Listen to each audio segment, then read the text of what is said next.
5 weeks, 5 commitments to fail-proof your marriage. Well, at least they're going to help. And this is week number 5. And I got to tell you that for Kara and I, and for those of you who don't know, Kara's my wife.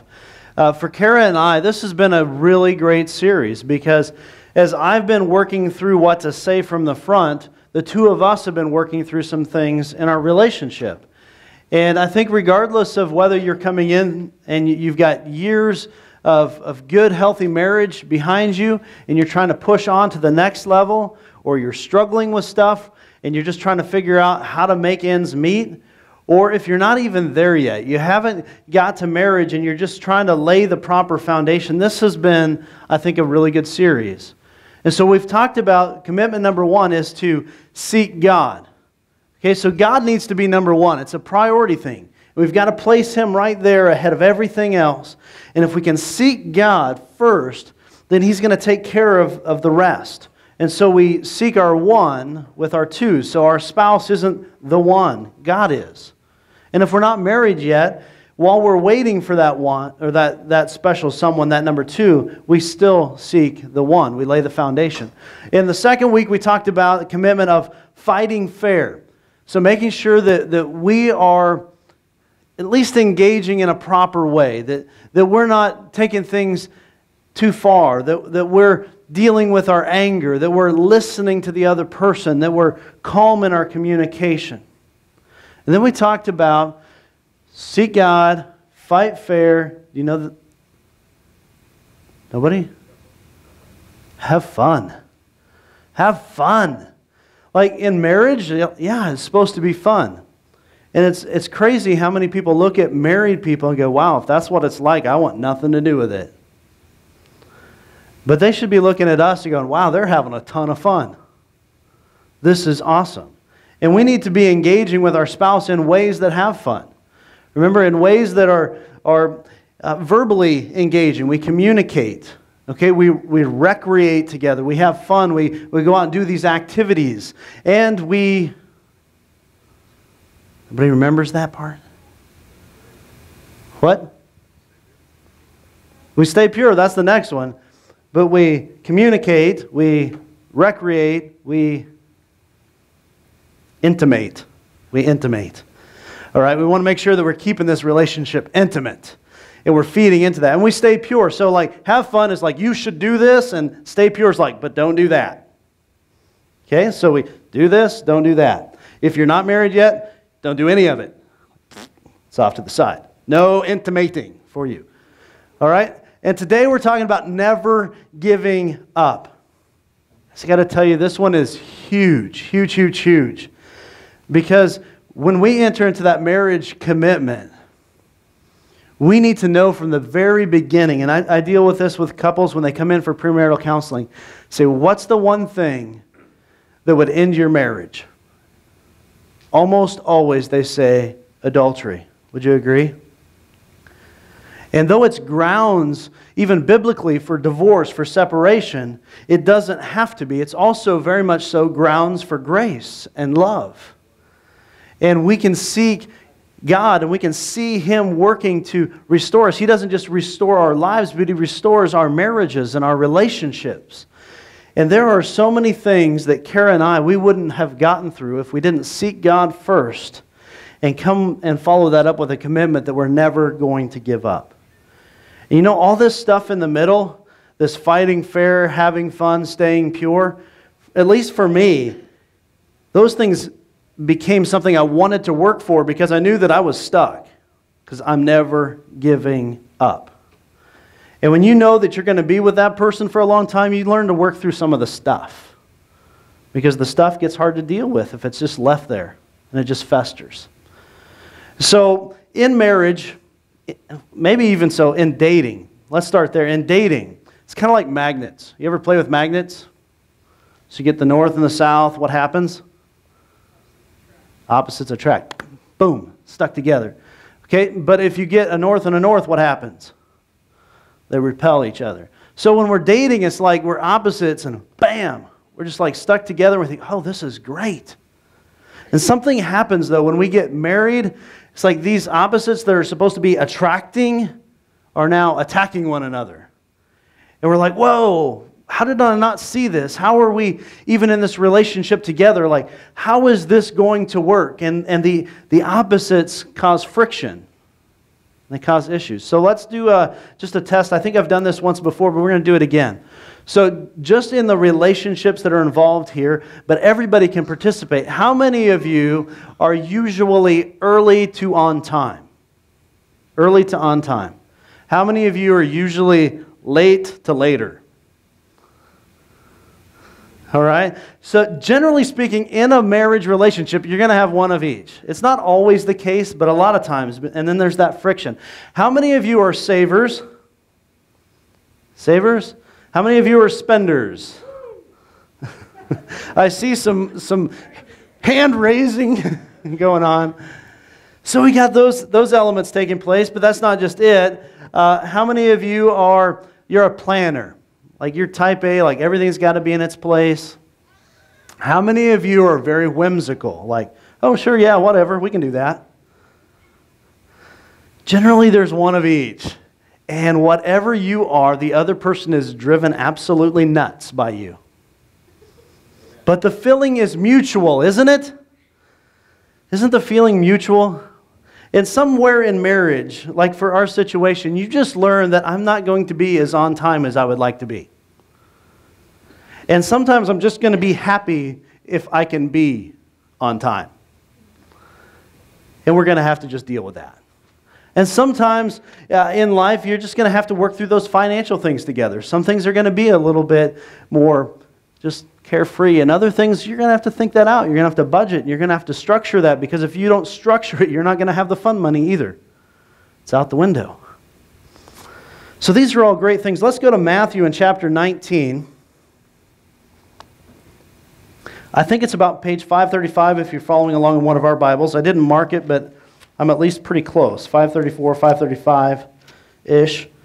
Matthew chapter 19, verses 3 through 6. And while you're getting there, I want to just say a couple of things. First of all, when we talk about this commitment to never give up, we're not talking about, hey, if you're in an abusive situation, you're getting beat down constantly. This does not mean you have to stay there. I think sometimes we get that misconception that I'm a Christian, I said I would never give up, and so I'm just going to stay here, and I'm just going to get beat to the mat. And that's not what we want at all. That might be actually a grounds to separate, to seek some counseling, to try to get your life right, to try to restore your relationship. The goal should always be the restoration in the marriage, but if you're getting beat down, it's pretty hard to restore that relationship. So I just want to say right up front that is the case. And some of you, you've already been in a divorce situation. You've already been with somebody that didn't work out. You may have tried your hardest. You may have flopped big time. Whatever the case is, you probably have already felt guilty. Well, this isn't a guilt trip. This is us saying, you know what? Today is a new day. We're talking about from this day forward.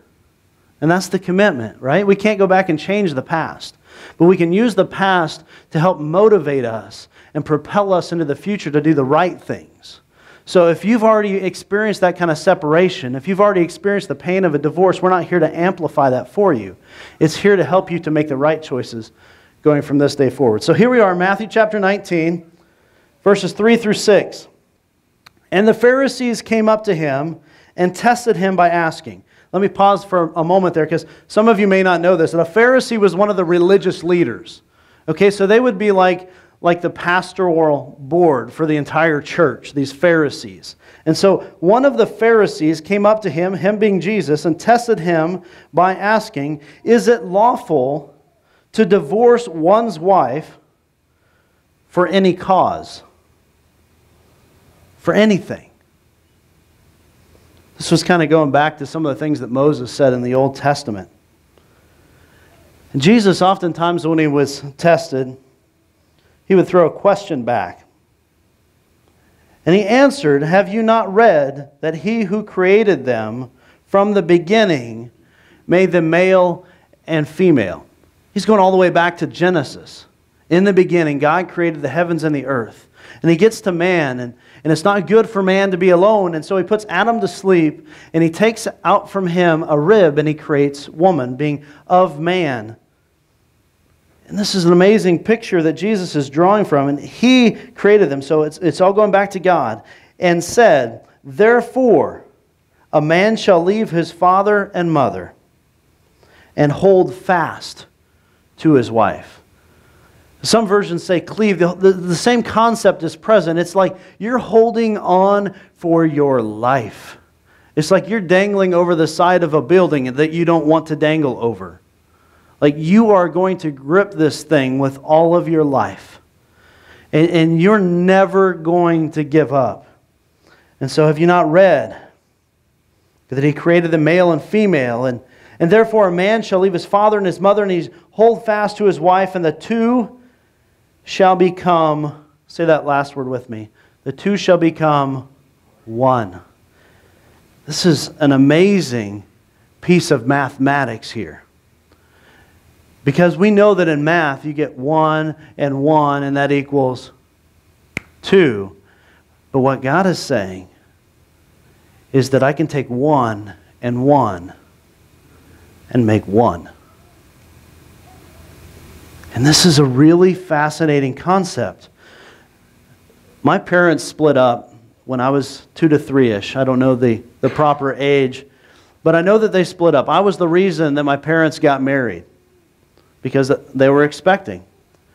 And it just wasn't working out. So they split and went their different ways. So I've seen the consequences, the baggage of divorce, because you can't, if you add 1 and you divide them, you can get 1 and 1. But if you add 1 and they make 1 and you divide them, you can't get 1 and 1. You can't un-one what God has made one. You can't separate what He's brought together. And when you do, you get brokenness. It's as though you put something very fragile together. And in order to get it apart, you're prying and prying and prying. And you're not going to do it without busting both pieces. And there's no innocent party in a marriage. There's nobody that walks away unharmed. I mean, I was a child of that. You don't walk away unharmed. I've dealt with these consequences all my life, and I'll continue to deal with them. And I've seen how it's impacted my 2 younger brothers. Each of us, it's been impacted, but we've dealt with it in different ways. I've seen how that's impacted my mom and my dad. And it's impacted them in different ways. And some of you come from a divorce situation and you've seen that. Some of you have lived the divorce situation. And you know that maybe you're better off than you were, but you're still broken. Because there was a relationship that was brought together, and what God took together, the 1 and made 1. It just doesn't come apart without breaking something. So marriage is more than like a contract. Sometimes we think of it that way, a legal contract. We go in, we sign, and we go, hey, as long as you do A, B, and C, then I'll do A, B, and C. And so if you do this, I'll do that, and if you don't do that, then I'm out. And we practice for that, don't we? And when we go through the dating relationship and we practice, we even practice marriage by moving in and we take our stuff, but as soon as things don't go our way, pack up and I'm out. And sometimes, the marriage thing is just not up there. It's not a high priority anymore because I can go in and if things don't go right, I can just get out, no strings attached. So how do we deal with that? How do we deal with this concept? Because in a contract, it lowers my responsibility. So it's like I don't want to be liable for those kind of things. And it increases my rights. Think of it like when you sign onto your mortgage or a rental agreement. There's a number of stipulations. Like for us, if I sell my house, I have some debt to pay back even if I sell it. Because the bank, the loaning institution, wants to make sure that their back is covered. So we have a mutual agreement. Okay, if I rent out my house, I can get into some trouble. For you, maybe you're in an apartment complex. Maybe if you bring in pets, you void your lease agreement. That may be a very real consequence. So we have these responsibilities. And in a marriage, though, it's not that contract, it's a covenant. Can you say that word with me? Covenant. Okay, the difference between a contract and a covenant is like this binding blood relationship. It's a commitment to be all in. It used to be like in the Old Testament times that they would actually take a bull, cut the thing in half, split the halves, and they would walk in between this to sign the covenant. And it would be like saying that if I mess up on my end, the same thing could happen to me. You think we would take our legal agreements maybe a little bit more seriously if we had to enter into that kind of a covenant?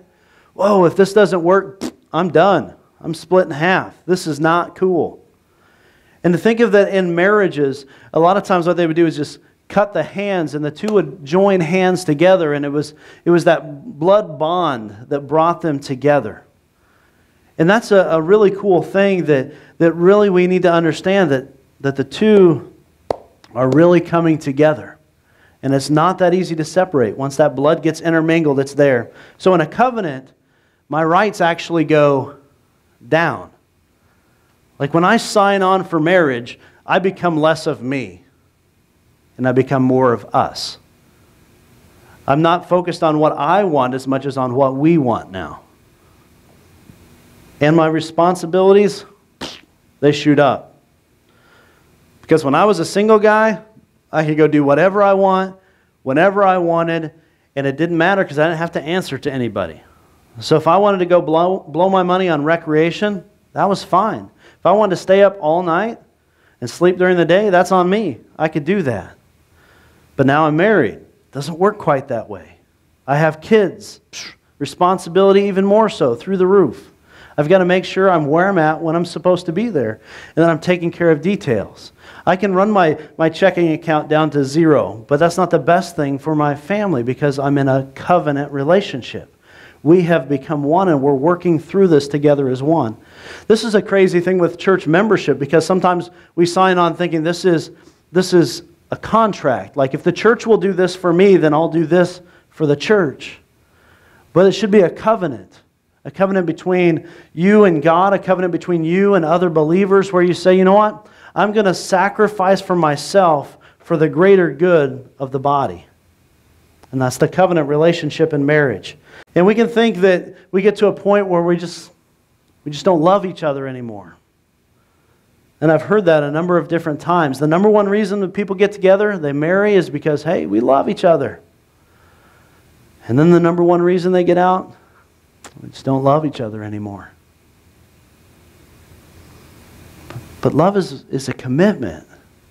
Love is a choice. It's an action. It's something that we dive into head first. I mean, where else can you say that I just don't want to do that anymore?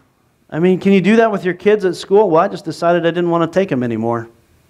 Try that for a while. See how that goes. Like, I just decided I don't want to pay taxes anymore. The government's got enough of my money. Try that for a while. Like, I want to keep my job, but today I'm just not feeling like showing up. Try it for a while. See how that's going to work out. But we do those things so flippantly, and then in the marriage we think, oh, I can just bail. Things aren't working my way. Pastor Craig Rochelle, who initially preached this message, talked about like giving up on your marriage because it's out of love is like selling your car because it's out of gas. It doesn't make sense, does it? Like if your car is out of gas, put some gas in it. If your marriage is out of love, maybe you should start investing in it. Maybe you should go back to those 5 commitments. Maybe you should start seeking God. Maybe you should learn to fight fair. Maybe you should have a little fun and stay pure. And maybe then you'll feel like never giving up because you're investing in the right thing. You're filling that love tank a bit. And the great news is, even when we feel like we can't love anymore, God is, say it with me, love. God is love. You think God runs out? Nah. We may feel like we do, but we continue to seek God. And when we never give up, we continue to seek Him and to seek our spouse, great things are going to happen. Last year we had some work done at our house, and some of the concrete was poured down new. And when they laid new concrete at the house, they didn't lay new grass, at least not very well. So along the sides of the driveway was just this heap of dirt. And so I went to a local store and picked up some grass seed. Now, if I throw down grass seed, what do you suppose is going to grow? Grass. Very good. Very good. Let's give him a hand. Grass. That's awesome. So if I throw down this grass seed, I'm not going to grow apples? No. If I throw down this grass seed, I'm not going to grow pears? No. I'm going to grow grass. Now, if I put this grass seed along the edge of my driveway, because that's where the dirt was at, am I going to grow grass in my backyard? Doesn't make sense, does it? So let's look over at Galatians in chapter 6. It should be around page 634 in the Bibles that we provide if you want to follow along. Galatians in chapter 6, verses 7 through 9. This is the law of sowing and reaping. We don't use those words too often anymore. Basically, it means whatever you plant, you're going to get back. So if you're there with me, Galatians chapter 6, verses 7 through 9. Do not be deceived. God is not mocked, for whatever one sows, that will he also reap. So if you put down grass seed, you're going to grow grass. So the first principle is we're going to reap what we sow. If you smile at somebody, have you ever had somebody do this to you? They smile at you. What do you do back? Do you flip them the bird? Do you say, what? Generally speaking, we smile back at somebody, don't we? They say, hey, how's it going? We don't often respond. We say, hey, good. We can relate to people. And if people are ticked off at us, that's where they flip the bird. We have to control ourselves, right? Because we don't want to respond that same way. But the tendency, the human nature of it is to give them right back what they gave us. We do that in our relationships, don't we? In our marriages. Somebody stops talking to the other person. What do? We stop talking. Somebody raises their voice. What do you suppose the other person does? Raises their voice. Somebody storms off in disapproval. It's kind of contagious, isn't it? It just kind of reaps whatever we're putting into it. So imagine if, instead of putting in some of those negative things, we start to put in some of the positive things into our relationship. We're seeking God. We're reading His Word together. We're praying together. We're attending a church and a small group together. And we're trying to do these things right. And we're trying to really be love to them. Remember 1 Corinthians chapter 13? It's used for all sorts of wedding ceremonies, though it's kind of not necessarily talking about that in that particular passage. But we can still use it because love is patient.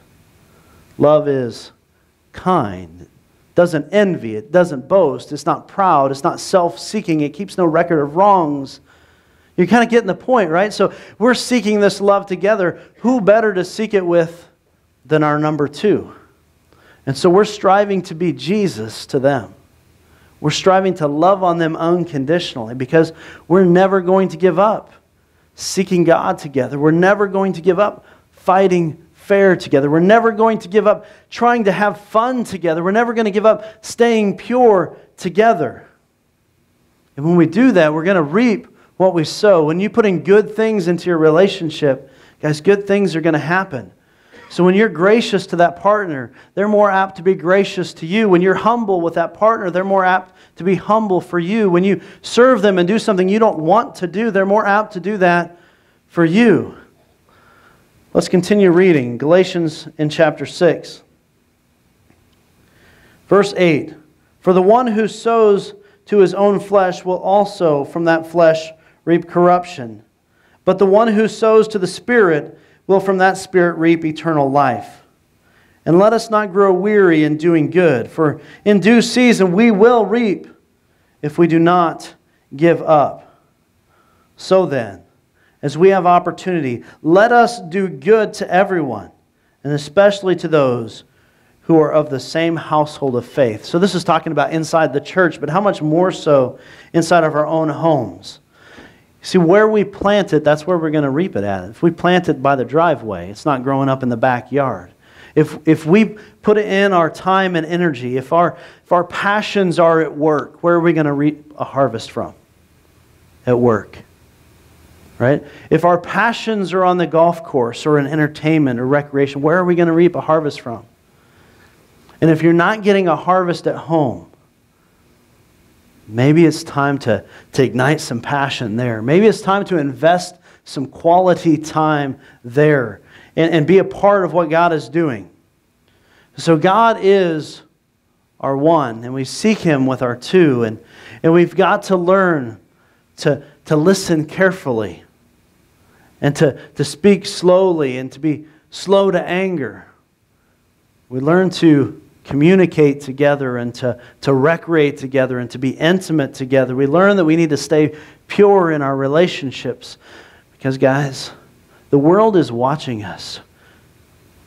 And maybe that's not important to you, but your kids are watching you. And they need to know that you're never giving up. Father, we thank you so much that you've invested into us in ways beyond understanding. And the kind of relationship that you have with us, it's more. It's more than just a contract, it's a covenant. It's a covenant signed in blood. The blood of Jesus Christ. And it's through the blood of Christ that we approach you this morning. And we just ask that you would bless our marriages, bless our relationships. Help us to just invest there completely and totally. Help this be our passion and our priority. But Father, help us not seek our kids ahead of you. Help us not to seek our careers ahead of you. Help us not to even seek our marriages ahead of you. Seek you first. Forgive us where we fail. Forgive us when we fall off and we start doing these things that we know that we shouldn't be doing, when we're not in your word, when we're not spending time in prayer, when we're not at home like we should be, when we're engaging in inappropriate relationships. Father, I pray that you would just help us. Throw up the bumpers. Provide people in our lives that are going to keep us on the right track, that are going to keep us pure, that are going to help us to be the man of God or the woman of God that we need to be. Your word says that we will reap a harvest if we never give up. And I know ultimately that harvest is in heaven. The presence of God with us. And we can be there. Father, help us to continue to seek you. And as we pause to celebrate a time of communion, a time to just remember the sacrifice of Christ, may we remember that this is not my body.